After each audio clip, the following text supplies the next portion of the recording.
Good morning students. Yes beta, today we will discuss a new topic, balanced diet of chapter 2, components of food. Okay, in this topic we will discuss diet.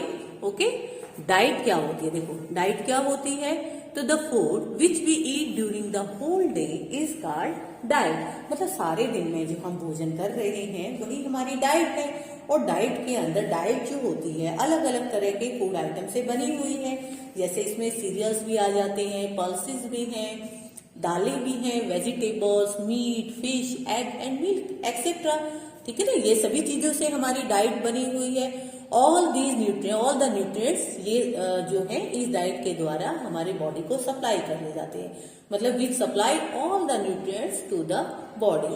तो on the basis of this we explain what is balance diet, यानी balance diet का मतलब क्या है। Okay, तो the diet which contain adequate amount of all the nutrients, मतलब वो diet जिसमें सभी चीजें एडिक्वेट मतलब पर्याप्त मात्रा में है, सभी न्यूट्रिएंट जैसे carbohydrate, fats, protein, vitamin and minerals. Okay, जो कि सफिशिएंट है for the normal growth and development of the body is called balance diet. ऐसी डाइट को हम क्या कहेंगे? बैलेंस डाइट कहेंगे। Okay, balance diet also contain small amount sufficient amount of water and roughage. मतलब बैलेंस डाइट के अंदर क्या होना चाहिए? पर्याप्त मात्रा में पानी और रफेज भी होना चाहिए, क्योंकि हम प्रीवियस वीडियो में पढ़ चुके हैं कि roughage and water is not have no nutritional value, इनकी कोई न्यूट्रिशनल वैल्यू नहीं है, but they are essential for the body. Okay, देखो कुछ भोजन ऐसे होते हैं जिसमें कार्बोहाइड्रेट्स की मात्रा होती है, ज्यादा होती है। Some are rich in fat and where as other contain more proteins, vitamins and minerals, यानी सभी के अंदर अलग अलग है। तो no single food item can provide us all the essential nutrients in adequate amount. मतलब अगर हम एक ही तरह का भोजन करते हैं, मीन्स अगर आप समझो चपाती ही लेते हो, तो ऐसा नहीं है कि चपाती के अंदर सभी तरह के न्यूट्रिएंट्स प्रेजेंट होंगे। वो हमें क्या प्रोवाइड करेगी? न्यूट्रिएंट्स, कार्बोहाइड्रेट प्रोवाइड करेगी। तो व्हाट अबाउट द अदर्स, बाकी हम कहाँ से लेंगे? तो इसका मतलब ये हुआ हमें सभी तरह के फूड आइटम जो है हमारी डाइट के अंदर इंक्लूड करने चाहिए, ताकि हमारी जो वो हमें प्रोवाइड कर सके, provide us all the nutrients in adequate amount. Okay, and drink sufficient water and eat roughage containing food also we should eat. Okay, तो balance diet should contain in food item such as cereals भी होने चाहिए, butter, घी, oils भी होने चाहिए, pulses भी, peas, milk, cheese, meat, fish, all these items which provide us proteins. Okay, vegetable and fruits भी होने चाहिए to provide vitamin, mineral and roughage, plus water भी होना चाहिए। ओके, तो this is all about balance diet की balance diet के अंदर क्या क्या होना चाहिए।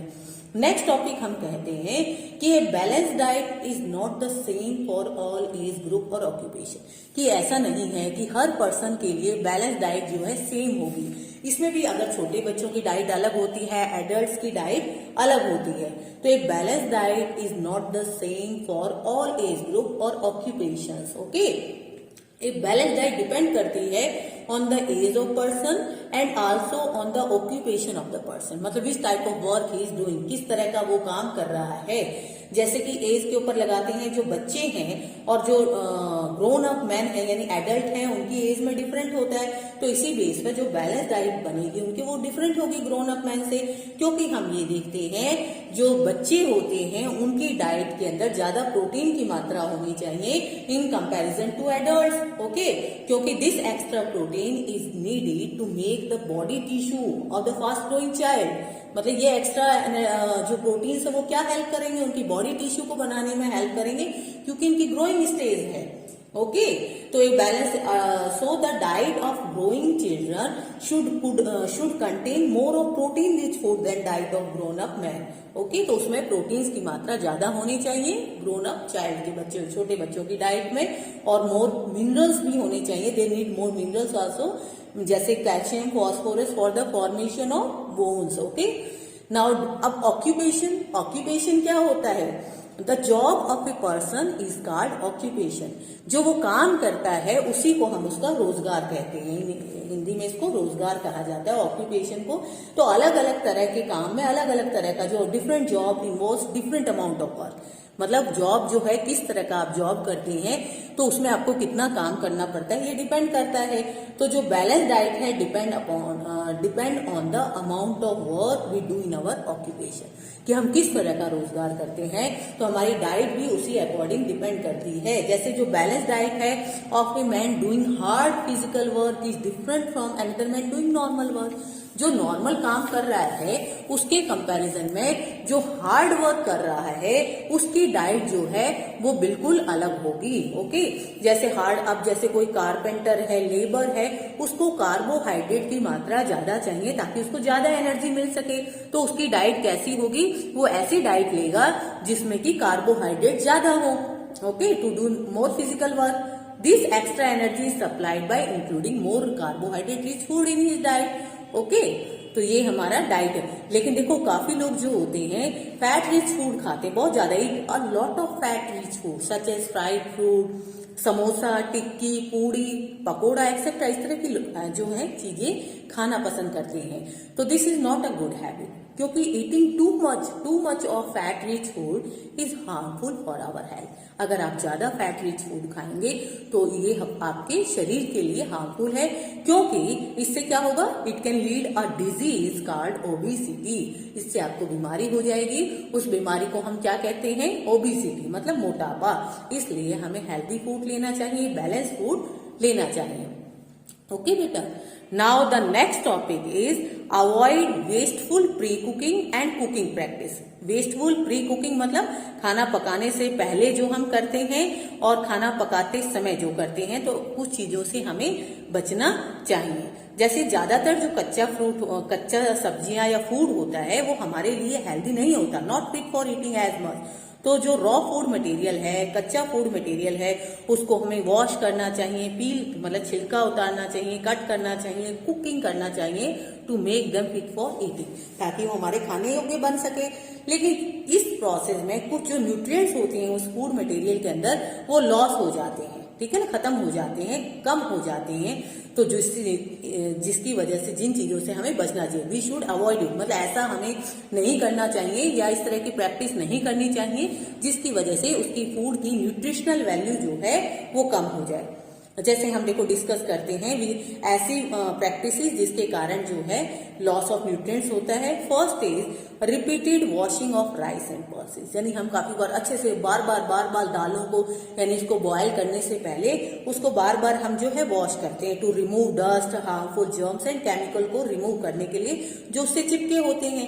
लेकिन ऐसा करने से क्या होता है, बार बार वॉश करने से उसकी जो न्यूट्रिशनल है वो खत्म हो जाते हैं। तो it remove the water soluble vitamin and, क्योंकि जो उसके अंदर वाटर सॉल्युबल विटामिन है पल्सेस के अंदर, वो क्या होंगे, वाटर के अंदर ही डिसॉल्व हो जाएंगी और कुछ मिनरल्स भी वो उससे रिमूव हो जाएंगी। तो इससे आपकी जो पल्सेस की न्यूट्रिशनल वैल्यू है वो खत्म हो जाएगी, कम हो जाएगी। Second point is washing of fruits and vegetable after they have been peeled and cut. मतलब देखो वॉश करना, अगर जैसे काफी बार हम क्या करते हैं, पहले हम फ्रूट्स का छिलका उतार लेते हैं और उनको कट कर लेते हैं, उसके बाद उसको वॉश करते हैं। तो ऐसा करने से क्या होगा, जो उसके अंदर water, again the water soluble vitamin और जो मिनरल्स हैं वो डिसॉल्व जो है वो पानी के अंदर डिसॉल्व हो जाएंगे और उसकी न्यूट्रिशनल वैल्यू क्या होगी, कम हो जाएगी। तो this loss their nutritional value. To avoid the loss of vitamin and minerals, the fruit and vegetables should be washed and should be first washed and then peel and cut. तो इससे बचने के लिए हमें क्या करना चाहिए, पहले फ्रूट्स और वेजिटेबल्स को कट करना चाहिए और उसके बाद ही जो है उसको पहले उनको जो है आपको वॉश करना चाहिए, फिर उसको कट करना चाहिए या उसका छिलका उतारना चाहिए। Okay, now third practice is, thirdly हम कहेंगे the washing, thirdly is taking of thick peel from fruits and vegetables. Means अगर हम मोटा छिलका उतारते हैं, जो स्किन है ज्यादातर फ्रूट्स और वेजिटेबल्स की कंटेन विटामिन एंड मिनरल्स, यानी फ्रूट्स की जो स्किन होती है उसके अंदर क्या होता है, विटामिन और मिनरल्स ज्यादा होते हैं। तो लेकिन काफी बार हम क्या करते हैं, या सब्जियां हैं, in some homes thick peel are taken off from the fruits and vegetable, हम उसका मोटा छिलका उतार, कई घरों में क्या होता है जो उसकी छिलका उतारते हैं वो थोड़ा मोटा उतार लेते हैं, जिसके उसकी जो विटामिन और मिनरल्स वो खत्म हो जाती हैं। ठीक है ना। तो peel should be remove, we should remove very thin pieces, मतलब पतला सा आपको स्किन उतारनी चाहिए जितना पॉसिबल हो सके।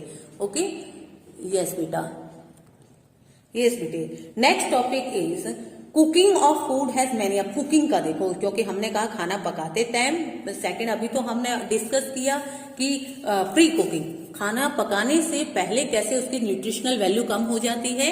अब हम डिस्कस करते हैं कुकिंग के दौरान, जब आप खाना पकाते हो तब कैसे न्यूट्रिशनल वैल्यू कम हो जाती है। तो cooking of food has many beneficial effect, क्योंकि क्या करती है, it improve the taste of food, also make it easy to digest. खाने का टेस्ट अच्छा हो जाता है, हम इजीली, हमारा शरीर उसको डाइजेस्ट कर पाता है। लेकिन काफी बार क्या होता है, हम जो है कुकिंग के दौरान जो है कुछ प्रोसेस के दौरान उसकी न्यूट्रिशनल वैल्यू को कम कर देते हैं। वो कैसे, देखो, cooking the food at high temperature, जब आप बहुत ज्यादा हीट पर उसको कुक करोगे, जो विटामिन सी होती है उसके अंदर वो डिस्ट्रॉय हो जाएगी। ओके, ड्यूरिंग कुकिंग के दौरान। So when food is cooked at high temperature, और जैसे बॉइलिंग हो, चाहे it is done by boiling, steaming, roasting, baking, frying, किसी भी प्रोसेस हो, अगर उसको एक्सेसिव हीट जो होगी, एक्सेस जो हीट होगी, उसके अंदर जो विटामिन सी है उसको डिस्ट्रॉय करेगी। तो इसके लिए हमें we should therefore include some fresh fruits and raw vegetables जैसे salad in our food to get required vitamin C, required amount of vitamin C. तो इसके लिए हमें क्या करना चाहिए, हमें फ्रेश फ्रूट्स और कच्चे जो है सैलेड है उसको अपनी डाइट के अंदर इंक्लूड करना चाहिए, ताकि विटामिन सी जो है हमारे शरीर को पर्याप्त मात्रा में मिलती रहे। ओके, तो in this way we can say that in this way, if the excess water in which a food material is boiled, मतलब अगर ज्यादा पानी डाल के आप खाने को पका रहे हो कुकिंग के दौरान, और या is thrown away later on, then some of the protein and are considerable amount of vitamin minerals जो होती है present in the food are lost। क्योंकि हमें पता है, जैसे राइस को बॉयल कर रहे हैं तो अब उसको हमने बॉयल कर लिया, फिर जो पानी है जो वो फेंक दिया, तो इस केस में भी क्या होगा, जो उसके अंदर न्यूट्रिएंट्स प्रेजेंट है वो कुछ ना कुछ तो डिसॉल्व हो ही जाती है, प्रोटीन्स हो गई है, तो इससे न्यूट्रिशनल वैल्यू जो है उसके मिनरल्स वगैरह खत्म हो जाएंगे। ओके, नेक्स्ट टॉपिक बेटा अब हमारा है डेफिशिएंसी डिजीज की। डेफिशिएंसी, देखो डेफिशिएंसी वर्ड का मतलब ही होता है कमी।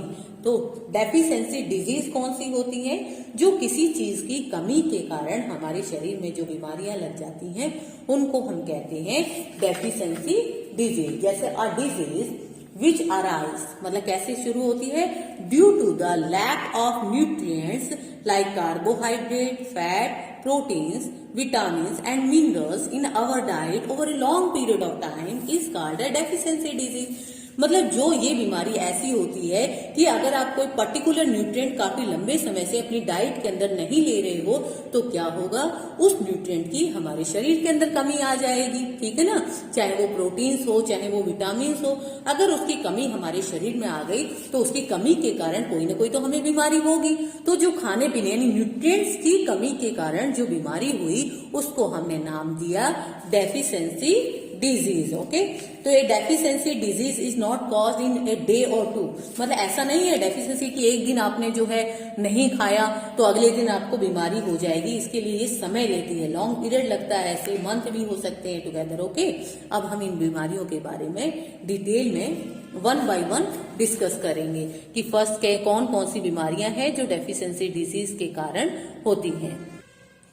प्रोटीन डेफिशिएंसी डिजीज, क्या बेटा, प्रोटीन की कमी से होने वाली बीमारी। प्रोटीन डेफिशिएंसी डिजीज मतलब the deficiency disease cause due to deficiency of proteins, यानी प्रोटीन्स की कमी से होने वाली जो बीमारी है।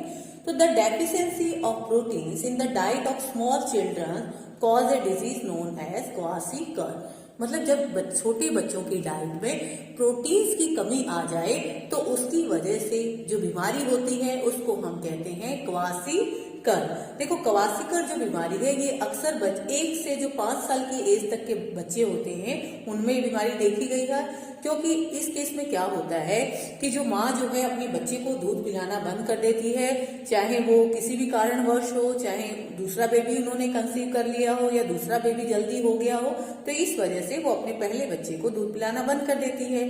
और इसके बाद उस बच्चे में क्या आ जाती है, जो माँ का प्रोटीन रिच मिल्क होता है उसकी कमी आ गई। तो प्रोटीन्स की कमी आ गई। और ये ऐसे फैमिली से बिलोंग करते हैं, बच्चे गरीब घरों के होते हैं, तो उनकी डाइट जो है मेनली कार्बोहाइड्रेट कंटेन करती है, यानी उनकी डाइट जो है मेनली उसमें क्या होता है, कार्बोहाइड्रेट होता है। और प्रोटीन की जो वैल्यू है, nutrition having low protein content, मतलब उनकी डाइट में प्रोटीन्स की ऐसा फूड कम होता है जिसमें प्रोटीन्स होते हैं। तो क्वासिकर को हम कहेंगे is a protein deficiency disease, मतलब वो किसकी कमी से होती है, प्रोटीन न्यूट्रिएंट्स की कमी से होने वाली बीमारी जो है वो क्या कहलाती है, क्वासिकर। अब देखो जिन बच्चों में क्वासिकर होता है कि हमें कैसे पता चले कि ये बच्चा जो है इसको जो है क्वासिकर बीमारी है, तो इसके लिए सिम्टम्स होते हैं, मतलब उसमें जो लक्षण दिखाई देते हैं कि yes he is suffering from this disease, he और शी। तो what are the main symptoms of kwashiorkor are the hair of child changes colour and become red, मतलब जो बच्चे के बालों का कलर होगा, जो हेयर का कलर होगा वो चेंज होने लग जाएगा और वो रेडिश बनने शुरू हो जाएंगे। Second point is the skin of child crack and become scaly, यानी कि बच्चे की जो स्किन होगी, यहाँ से बच्चे की जो स्किन होगी वो कैसी हो जाएगी, क्रैक ही, उसमें सलवटें पड़ने लग जाएगी और स्केली हो जाएगी। The stomach of child become swallow and bulges out, जो उसका पेट होगा वो बाहर निकल आएगा, बाहर की ओर उभार हो जाएगा, ठीक है ना। The child has stunt growth, मतलब उसकी जो ग्रोथ है वो रुक जाएगी, धीमी पड़ जाएगी। The child become weak and irritable, बच्चा कमजोर हो जाएगा और जल्दी जल्दी चिड़ा, मतलब हर बात से वो चिढ़ने लग जाएगा और उसको जो है इन्फेक्शन जो है वो भी जल्दी लग जाएगा, यानी कि the child has reduce resistance to infection, मतलब इन्फेक्शन से लड़ने की जो उसकी क्षमता है वो भी कम हो जाएगी। तो दिस इज ऑल अबाउट क्वासिकर। तो अगेन क्वासिकर क्या है, is a protein deficiency disease. क्या है क्वासिकर, प्रोटीन्स की कमी से होने वाली बीमारी, तो इसको हम प्रोटीन्स डेफिशिएंसी डिजीज भी कह देते हैं। Next is protein and carbohydrate deficiency disease, मतलब ऐसी बीमारी जो प्रोटीन्स और कार्बोहाइड्रेट दोनों तरह के न्यूट्रिएंट्स की अगर डाइट में कमी आ जाए तो उससे होने वाली बीमारी को हम क्या कहते हैं, proteins and carbohydrate deficiency disease. तो the deficiency of proteins as well as carbohydrate in the diet of a very small children like babies cause a disease known as marasmus, यानी छोटे बच्चों की अगर डाइट जो खाना खा रहे हैं उसमें दोनों की कमी है, ना उसमें पर्याप्त मात्रा में आपकी प्रोटीन्स है ना कार्बोहाइड्रेट है, तो जो वो बीमारी लगेगी उसको हम कहेंगे मेरेस्मस। क्या कहेंगे, मेरेस्मस। मेरेस्मस जो बीमारी है वो अक्सर छोटे बच्चों में, यानी इनफैक्ट 1 साल के बच्चों तक होती है। मेरेस्मस जो होती है वो हम देखते हैं कि जो माँ का दूध वो पीना छोड़ गया है या उसको खाने के लिए भी सही ढंग से नहीं मिल रहा है, तो which deficiency of protein as well as carbohydrate, दोनों चीजों की उसमें कमी आ गई, तो वो इस तरह का भोजन ले रहा है जिसमें ना प्रोटीन है ना कार्बोहाइड्रेट है, तो वो क्या होगी, इसकी ग्रोथ रुक जाएगी, ठीक है ना। तो it affect inadequate for the normal growth and development of the child. A child suffering from marasmus, यानी जिन बच्चों में मेरेस्मस की बीमारी होती है उसके सिम्टम्स क्या है, वो बच्चे कैसे नजर आते हैं, क्या उनमें लक्षण होते हैं। तो देखो the main symptoms are the child become very lean and thin, बच्चा बड़ा ही कमजोर पतला दुबला नजर आएगा। Okay, the child is reduce to just skin and bones, मतलब इतना कमजोर हो जाएगा कि हमें सिर्फ उसके शरीर के ऊपर चमड़ी और हड्डियां ही नजर आएंगी। The bones of the child show through the skin, यानी स्किन के ऊपर से आप उसकी हड्डियों को गिन सकते हो, इतना कमजोर बच्चा जो है हो जाता है। The ribs of child look very prominent, मतलब उसकी एक एक आप पसलियां गिन सकते हो, रिब्स होती है ना, पसलियां जो होती हैं वो काउंट की जा सकती हैं। The growth of child stop completely, growth जो है यहाँ हम कहेंगे the growth of child stop completely, जो उसकी ग्रोथ है वो बिल्कुल रुक जाएगी, मतलब उसकी ग्रोथ नहीं होगी, कमजोर नजर आएगा। The child can not even move due to lack of energy, मतलब बच्चा इतना कमजोर हो जाएगा कि बच्चा चल फिर भी नहीं सकेगा। ओके, तो ये and the last one is the child weight become very low for his age, मतलब उसकी उम्र के हिसाब से अगर उसका वजन कंपेयर किया जाए तो वजन जो है वो बहुत ही कम हो जाएगा। तो this is all about deficiency disease and protein deficiency disease and protein and carbohydrate, मतलब ये बीमारियां हैं जो प्रोटीन्स और कार्बोहाइड्रेट की कमी की वजह से बच्चों में हो जाती है। Now we discuss next topic in next video. Thank you for watching this video. Thank you बेटे।